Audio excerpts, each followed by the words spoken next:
जंगल में बहुत तेज बारिश हो रही थी। मीनू मौसी और रानू चिड़िया आपस में बातचीत कर रही थी। मीनू मौसी, जंगल में 3 दिन से लगातार बारिश हो रही है। अब तो इस बारिश को बंद हो जाना चाहिए।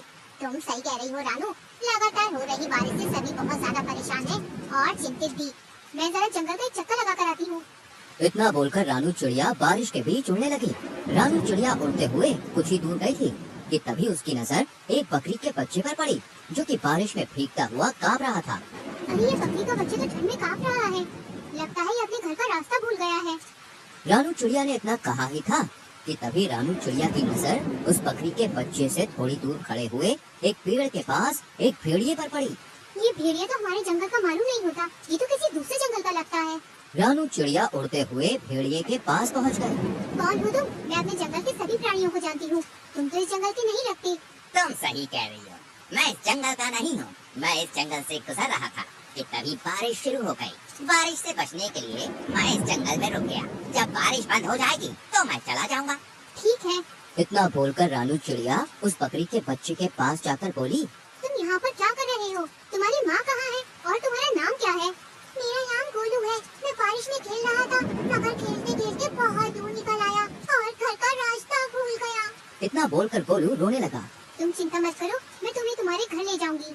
मेरी माँ मना कर रही थी, लेकिन मैंने उनकी बात नहीं मानी। तुम्हें अपनी माँ की बात माननी चाहिए थी। चलो मेरे साथ। रानू चिड़िया गोलू को लेकर कुछ ही दूर चली थी कि तभी गोलू की माँ गोलू को ढूंढते हुए वहाँ पर आ गई। तुम कहाँ चले गए थे गोलू? तुम्हें पता है मैं कितनी परेशान हो गई थी। अपनी माँ को देखकर गोलू खुश होते हुए बोला, मैं आपकी अब हमेशा बात मानूंगा माँ। रानू चिड़िया गोलू की ओर देखकर बोली, अब तुम अपनी माँ के साथ घर चले जाओ और जब तक बारिश बंद नहीं हो जाती तब तक बाहर खेलने मत आना। गोलू अपनी माँ के साथ चला गया और रानू चिड़िया उड़ते हुए मीनू मौसी के पास जाकर सारी घटना बताने लगी। रानू चिड़िया की बात सुनकर मीनू मौसी बहुत गहरी सोच में डूब गई। मीनू मौसी, आप इतनी गहरी सोच में क्यों डूब गई? कहीं वो भेड़िया उस मासूम बकरी के बच्चे को नुकसान पहुंचाने की तो नहीं सोच रहा था ना? अरे नहीं मीनू मौसी, वो भेड़िया तो खुद डरा सहमा पेड़ के नीचे खड़ा हुआ था। बारिश बंद होने के बाद वो चला जाएगा। अगले दिन बारिश थम गई। रानू चिड़िया धूप का आनंद ले रही थी कि तभी मोनू चिड़िया वहाँ पर आकर रानू चिड़िया से बोली, अरे रानू, तुम यहाँ आकर बैठ गई हो और वहाँ पर बेचारी एक बकरी फुट फुट कर रो रही है। कौन सी बकरी फुट फुट कर रो रही है? मुझे नहीं पता। वह बेचारी अपने बच्चे को ढूंढती फिर रही है। उसका कहना है कि उसका बच्चा कल रात से घर से लापता है। चलो मेरे साथ। रानू चिड़िया मोनू चिड़िया के साथ तुरंत वहाँ पर चली गई।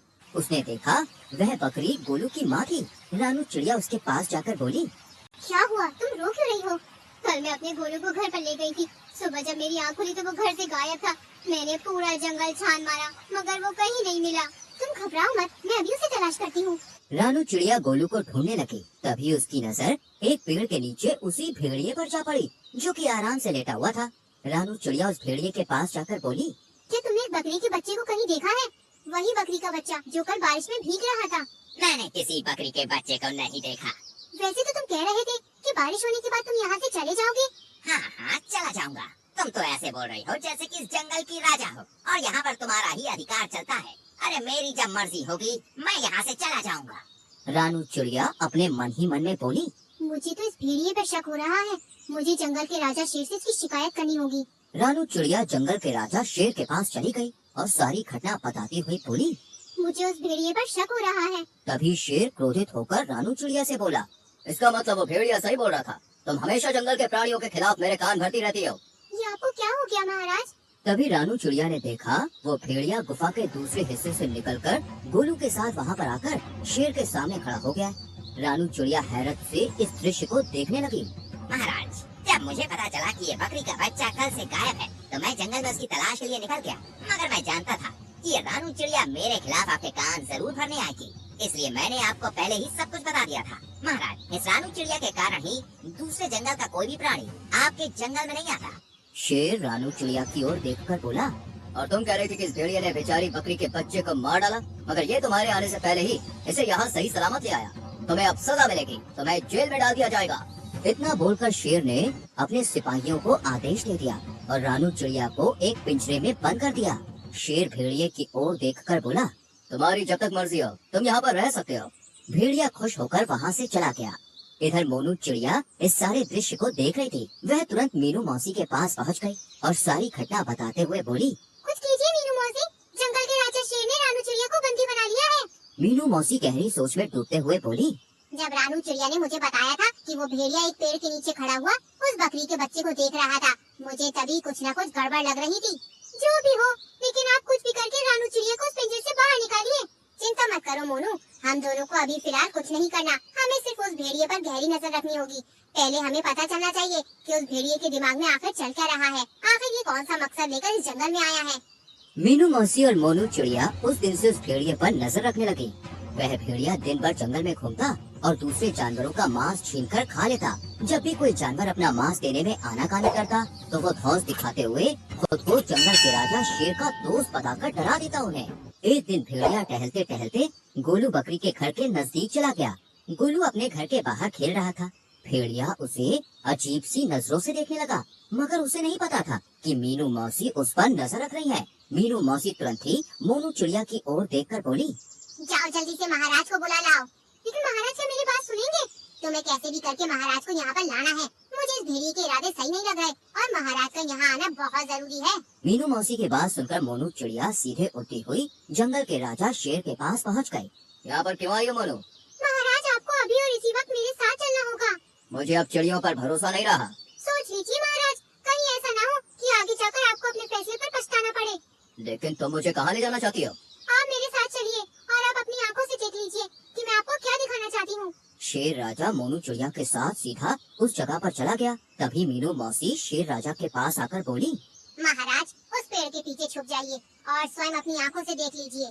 मीनू मौसी के कहने पर शेर राजा पेड़ के पीछे छुप गया। भेड़िया गोलू के करीब आकर उसे देखते हुए बोला, आज तुम्हारा मांस खाने का मन कर रहा है मुझे। ये क्या कह रहे हैं आप? पिछली बार जब मैं खो गया था तब आप ही मुझे महाराज के पास ले गए थे और मेरी माँ के पास छोड़कर आई थी। मूर्ख बकरी के बच्चे, वो तो मेरी सिर्फ एक चाह थी। मैं जानता था कि जंगल में रानू चिड़िया सबसे ज्यादा तेज दिमाग की है।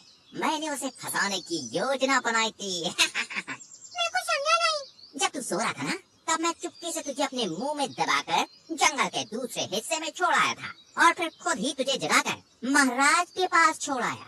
और जंगल के इस मूर्ख शेर ने रानू चिड़िया को ही दोषी मान लिया। लेकिन अब मुझे कोई खतरा नहीं। अब अगर मैं तुझे खा भी जाऊंगा तो जंगल का राजा शेर कभी विश्वास नहीं करेगा। तुझे खाने के बाद मैं जंगल में अपनी मनमानी शुरू कर दूंगा। इतना बोलकर भेड़िया गोलू बकरी के बच्चे के ऊपर हमला करने वाला था कि तभी शेर दहाड़ता हुआ वहाँ पर आ गया। शेर को दहाड़ता हुआ देखकर भेड़िया पूरी तरह से घबरा गया। अच्छा, तो ये थी तुम्हारी चाल? तुमने जंगल की सबसे ज्यादा समझदार और मेरी विश्वसनीय पक्षी को मेरे ही हाथों बंदी बनवा दिया। मैं तुम्हें जीवित नहीं छोड़ूंगा। इतना बोलकर शेर ने भेड़िए को उसी समय मार दिया और मीनू मौसी की ओर देखकर बोला, मुझे क्षमा कर दो मीनू मौसी, मुझसे गलती हो गई। कोई बात नहीं महाराज, वो भेड़िया बहुत ही ज्यादा चतुर था और उसने अपनी चतुराई का फायदा उठाकर आपकी आंखों में विश्वास की पट्टी बांधी थी। शेर राजा ने रानू चिड़िया को आजाद कर दिया, लेकिन इस बार सबकी हीरो मीनू मौसी बन गई।